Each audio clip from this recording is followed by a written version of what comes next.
During the 1840s, the United States saw a dramatic increase in settlers who left their homes in the East to resettle in the Oregon Territory or California.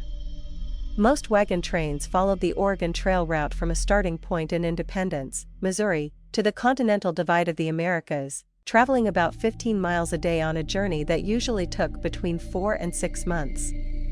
In the spring of 1846, almost 500 wagons headed west from Independence. At the rear of the train, a group of 9 wagons containing 32 members of the James Reeds and George and Jacob Donner's families and their employees left on May 12. Within a week of leaving Independence, the Reeds and Donners joined a group of 50 wagons led by William H. Russell. By June 16, the company had traveled 450 miles or 720 kilometers, with 200 miles or 320 kilometers to go before Fort Laramie. Several other families joined the wagon train along the way: Levi Murphy, a widow from Tennessee, and her 13 family members. William H. Eddy's family. The Breen family, their neighbor, Patrick Dolan. German immigrant Louis Keseberg's family. 2 young men named Spitzer and Reinhardt, and a German couple, the Wolfingers. On July 20, the wagon train reached the Little Sandy River. Here most of the wagons out of 500 opted to follow the Oregon Trail via Fort Hall. But here the Donner Party makes the fatal mistake of choosing a new route here. This is the story of Donner Party. Lansford Hastings, an early migrant from Ohio to the west, proposed an alternative to the Oregon Trail's standard route through Idaho's Snake River Plain, which would take travelers through the Wasatch Range and across the Great Salt Lake Desert. To promote his new route, the Hastings Cutoff, Lansford Hastings sent riders to deliver letters to traveling migrants. On July 12, the Reeds and Donners were given one of them. He claimed to found a new and better road to California and said he would be waiting at Fort Bridger and Black's Fork to guide the migrants along the new cutoff. But journalist Edwin Bryant saw the first part of the Hastings Trail, and he left letters warning several members of the group not to take Hastings' shortcut. By the time the Donner Party reached Black's Fork on July 27, Hastings had already left, leading the 40 wagons of Harlan, Young Party. Because Jim Bridger's trading post would profit if people used the Hastings Cutoff, Bridger concealed the letters and told the party that the shortcut was a smooth trip and absence of hostile Native Americans, and also shortened their journey. None of the party received Bryant's letters warning them to avoid Hastings' route at all costs. At Fort Laramie, Reed met an old friend named James Kleiman, who was coming from California. Kleiman warned Reed not to take the Hastings Cutoff, telling him that wagons would not be able to make it.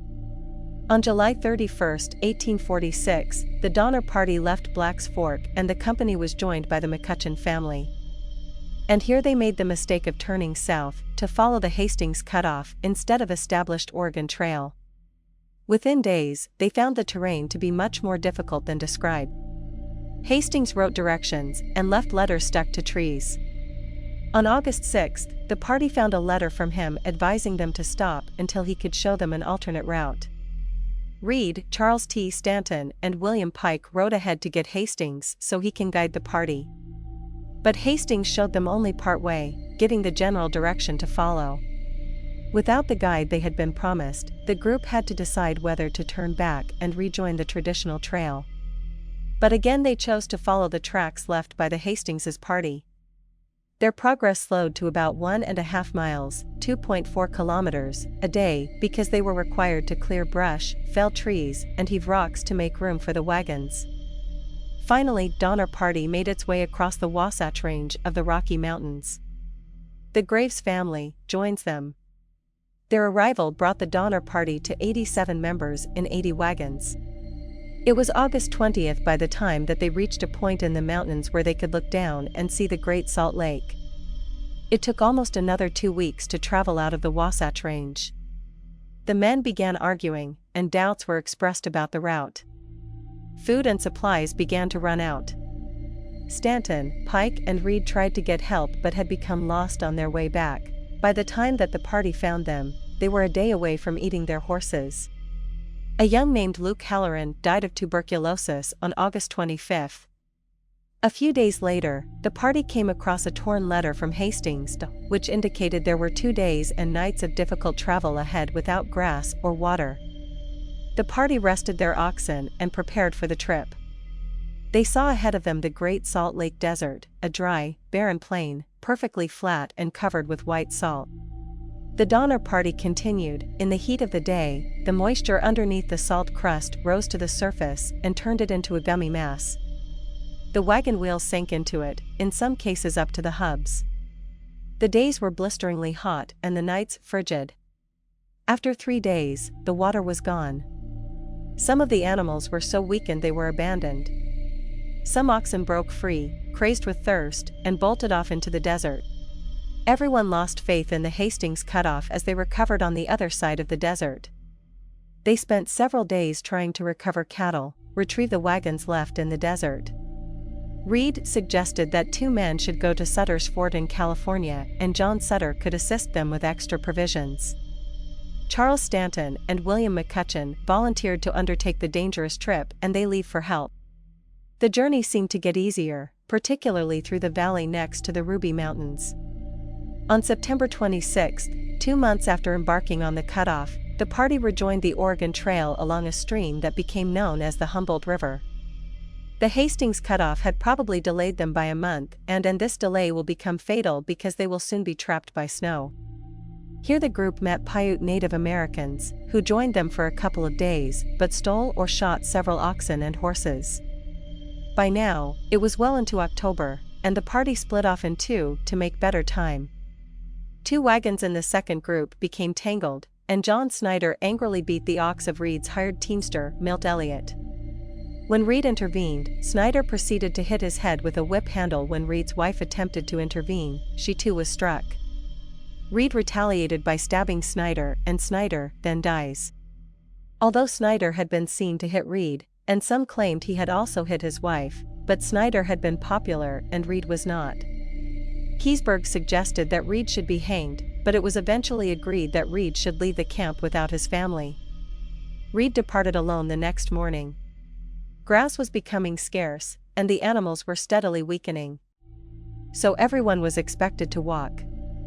Keseberg ejected Hardcoop, an old man who was riding in his wagon, telling the elderly man that he had to walk or die. A few days later, Hardcoop sat next to a stream, his feet so swollen they had split open. He was never seen again. Meanwhile, Reed caught up with the first group and went to Sutter's Fort to get help with Walter Heron. The rest of the group rejoined the second party, but their hardship continued. Native Americans chased away all of Graves' horses, stole 18 more, they shot another 21. So far, the company had lost nearly 100 oxen and cattle, and their rations were almost completely depleted. With nearly all his cattle gone, Wolfinger stopped at the Humboldt Sink to bury his wagon. Reinhardt and Spitzer stayed behind to help. They returned without him, reporting they had been attacked by Paiutes and he had been killed. One more stretch of desert lay ahead. The Eddy's oxen had been killed by Native Americans, and they were forced to abandon their wagon. The family had eaten all their stores, but the other families refused to assist their children. The Eddies were forced to walk, carrying their children and miserable with thirst. Margaret Reed and her children were also now without a wagon. But the desert soon came to an end, and the party found the Truckee River in beautiful lush country. But they had little time to rest. They must cross the Sierra Nevada mountains before the snow. Stanton, who had left a month earlier to seek assistance in California, brought mules and food from Sutter's Fort, and 2 Native American guides, Luis and Salvador. Stanton also brought news that Reed and Heron had successfully reached Sutter's Fort. Faced with one last push over mountains, which will get them out of mountains before snowing. If they fail to cross the mountain, then they will surely be trapped by heavy snow. It was October 20th. William Pike was killed when a gun being loaded by William Foster was discharged accidentally. Finally, the party resumed their journey, and when an axle broke on one of their wagons, Jacob and George went into the woods to fashion a replacement. George Donner sliced his hand open while chiseling the wood. Snow began to fall. The Breens made it up the massive, nearly vertical slope to Truckee Lake, 3 miles from the pass summit, and camped near a cabin that had been built 2 years earlier by another party. The Eddies and the Kesebergs joined the Breens, attempting to make it over the pass, but they were unable to find the trail because of heavy snow. They all are trapped by snow now, and it will be impossible to cross the mountains. Breen, Graves, Reed, Murphy, Keseberg and Eddy families set up for the winter at Truckee Lake. Cabins of pine logs served as their homes, with dirt floors and poorly constructed flat roofs that leaked when it rained. The cabins had no windows or doors, only large holes to allow entry. Farther down the trail, close to Alder Creek, the Donner families hastily constructed tents to house 21 people, including Mrs. Wolfinger, her child and the Donner's drivers. It began to snow again on the evening of November 4th, and the storm lasted 8 days. Now there is very little food remained from the supplies that Stanton had brought back from Sutter's Fort. The oxen began to die, and their carcasses were frozen and stacked. Truckee Lake was not yet frozen. They had little success catching lake trout. Eddy, the most experienced hunter, killed a bear, but had little luck after that. Desperation grew in camp and people made several attempts to cross the summit, but each time returned defeated. Another severe storm, lasting more than a week, covered the area so deeply that the cattle and horses, their only remaining food, died and were lost in the snow. Now the cabins were cramped and filthy, and it snowed so much that people were unable to go outdoors for days. Diets soon consisted of ox hide, strips of which were boiled to make a glue-like jelly. Ox and horse bones were boiled repeatedly to make soup, and they became so brittle that they would crumble upon chewing. People caught and ate mice that strayed into their cabins. Many were soon weakened and spent most of their time in bed. At the Donner family camp, Jacob Donner and 3 hired men had died. One of them, Joseph Reinhardt, confessed on his deathbed that he had murdered Wolfinger. George Donner's hand had become infected. Margaret Reed's family by January were facing starvation and considered eating the ox hides that served as their roof. Their cabin was now uninhabitable since they ate ox hide roof, and the family moved in with the Breens. By now Augusta Spitzer and Bayless Williams had died from starvation. Franklin Graves fashioned 14 pairs of snowshoes out of ox bows and hide. On December 16th, a party of 17 set out on foot in an attempt to cross the mountain pass. They will be known as Snowshoe Party.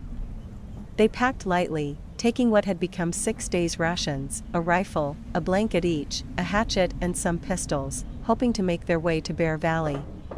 The members of the Snowshoe Party were neither well-nourished nor accustomed to camping in snow 12 feet deep, and by the 3rd day, most were snowblind. The group set out again the morning of December 21st. Stanton had been straggling for several days and he remained behind, saying he would follow shortly. His remains would be found at that location the following year. The group became lost and confused.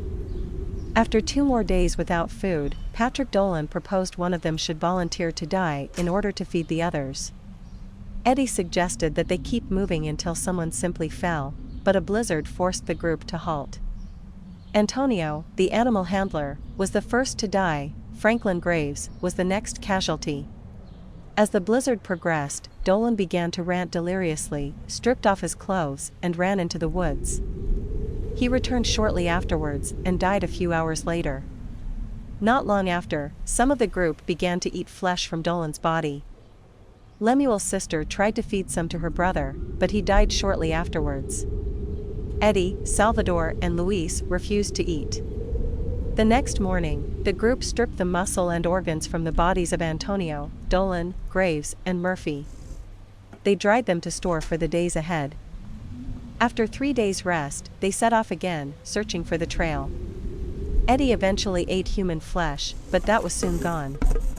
They began taking apart their snowshoes to eat the oxhide webbing and discussed murdering Luis and Salvador for food. Eddy warned the 2 men and they quietly left. Jay Fosdick died during the night. Eddy and Mary Graves left to hunt, but when they returned with deer meat, Fosdick's body had already been cut apart for food.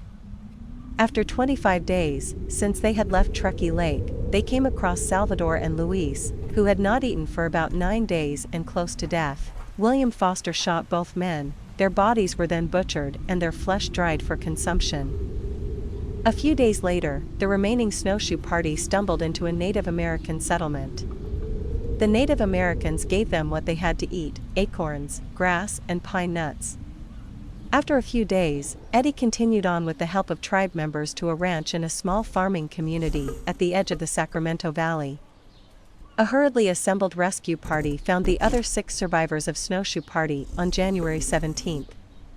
Their journey from Truckee Lake had taken 33 days, and out of 17, only 7 survived. Meanwhile, James Reed made it out of the Sierra Nevada to Rancho Johnson in late October. He pleaded with Colonel John C. Fremont to gather a team of men to cross the pass and help the Donner Party.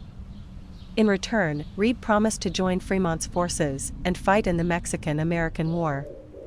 He was joined by McCutcheon, who had been unable to return with Stanton, as well as some other members. The party of roughly 30 horses and a dozen men carried food supplies. After a few days, 2 guides deserted with some of their horses, but they pressed on farther up the valley to Yuba Bottoms, walking the last mile on foot.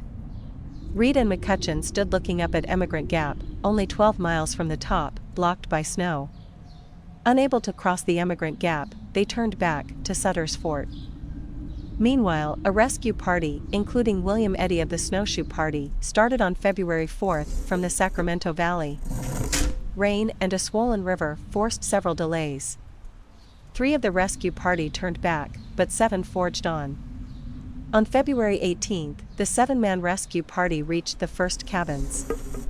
The relief party gave out food in small portions, concerned that it might kill them if they overate. All the cabins were buried in snow. 13 people at the camps were dead, and their bodies had been loosely buried in snow near the cabin roofs. Then 3 of the rescue party trekked to the Donners' camp at Alder Creek. Finally, 23 people were chosen to go with the rescue party, leaving 21 in the cabins at Truckee Lake and 12 at Alder Creek. After struggling on the walk over the pass, John Denton slipped into a coma and died. Ada Keseberg died soon afterwards. After several days more travel through difficult country, the rescuers grew very concerned that the children would not survive. On their way down from the mountains, they met the next rescue party, which included James Reed. After those rescued migrants made it safely into Bear Valley, William Hook, Jacob Donner's stepson, broke into food stores and overate, then died. The others continued to Sutter's Fort. Around the time the first relief party was being organized, nearby California settler George C. Yount and others then raised $500 to send out another rescue party. On March 1, this rescue party arrived at Truckee Lake. An inspection of the Breen cabin found its occupants relatively well, but the Murphy cabin was awful.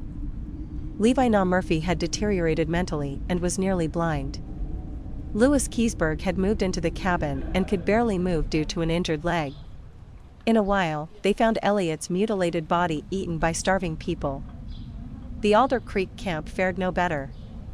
The first 2 members of the relief party to reach it saw Trudeau carrying a human leg. When they made their presence known, he threw it into a hole in the snow that contained the mostly dismembered body of Jacob Donner.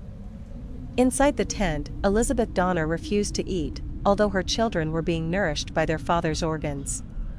The rescuers discovered 3 other bodies had already been consumed. In the other tent, Tamsen Donner was well, but George was very ill because the infection had reached his shoulder. The second relief evacuated 17 migrants from Truckee Lake, only 3 of whom were adults. Both the Breen and Graves families prepared to go. Now, only 5 people remain at Truckee Lake: Keseberg, Mrs. Murphy and her son Simon, and the young Eddie and foster children. The rescued migrants' walk back to Bear Valley was very slow. A violent blizzard arose after they scaled the pass. 5-year-old Isaac Donner froze to death, and Reed nearly died. Mary Donner's feet were badly burned because they were so frostbitten that she did not realize she was sleeping with them in the fire. When the storm passed, the Breen and Graves families were too exhausted to get up and move, having not eaten for days. The relief party had no choice but to leave without them. The site where the Breens and Graves had been left became known as Starved Camp. Margaret Breen reportedly took the initiative to try to keep the members of the camp alive. However, Elizabeth Graves and her son Franklin soon perished before the next rescue party could reach them, and the remaining people ate the flesh of their dead bodies in order to survive. At original campsites, 3 members of the relief party stayed to help: Charles Stone at Truckee Lake, and Charles Cady and Nicholas Clark at Alder Creek. Stone and Cady took the 3 girls to Truckee Lake and left them at a cabin with Keseberg and Levi Murphy. William Foster and William Eddy, survivors of the snowshoe party, started from Bear Valley to help Reed and his group. After a day, they met Reed helping his children struggle on toward Bear Valley, all frostbitten and bleeding but alive. During their journey, they found the 11 survivors at Start Camp, huddled around a fire that had sunk into a pit. 2 of the rescuers, hoping to save some of the survivors, each took a child and headed back to Bear Valley. John Stark picked up 2 children and all the provisions and assisted the remaining Breens and Graves. After helping them, Foster, Eddy, and 2 others headed toward Truckee Lake. Foster and Eddy finally arrived at Truckee Lake on March 14, where they found their children dead. Keseberg told Eddy that he had eaten the remains of Eddy's son. George Donner and one of Jacob Donner's children were still alive at Alder Creek. Tamsin Donner had just arrived at the Murphy cabin to see to her daughters. She could have gotten rescued but chose to return to her husband, even though she was informed that no other relief party was likely to be coming soon. Foster and Eddy and the rest of the 3rd Relief left with the Donner girls, young Simon Murphy, Trudeau, and Clark. Levi Murphy was too weak to leave and Keseberg refused. 2 more relief parties were arranged to evacuate any adults who might still be alive. Both turned back before getting to Bear Valley, and no further attempts were made. On April 10, almost a month since the 3rd Relief had left Truckee Lake, near Sutter's Fort, a salvage party was organized. The salvage party found the Alder Creek tents empty except for the body of George Donner, who had died only days earlier. On their way back to Truckee Lake, they found Louis Keseberg alive. According to him, Mrs. Murphy and Tamsin Donner died. The salvage party were suspicious of Keseberg's story and found a pot full of human flesh in the cabin along with George Donner's pistols, jewelry, and $250 in gold. They threatened to lynch Keseberg, who confessed that he had cashed $273 of the Donner's money, at Tamsin's suggestion, so that it could one day benefit her children. Of the 87 people who entered the Wasatch Mountains, only 48 survived. Only the Reed and Breen families remained intact. The children of Jacob Donner, George Donner, and Franklin Graves were orphaned. William Eddy was alone. Most of the Murphy family had died. Only 3 mules reached California, the remaining animals perished. The cannibalism, although minor, has become main thing to be remembered about the Donner Party.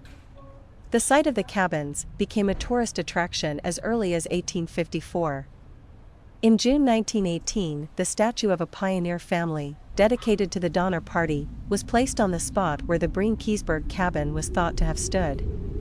It was made a California historical landmark in 1934. The state of California created the Donner Memorial State Park in 1927. So that's all we got about Donner Party incident, and thanks for watching. If you liked the video, please hit the like button. If you want to see more videos, hit the subscribe button, and if you have something to say, please leave a comment.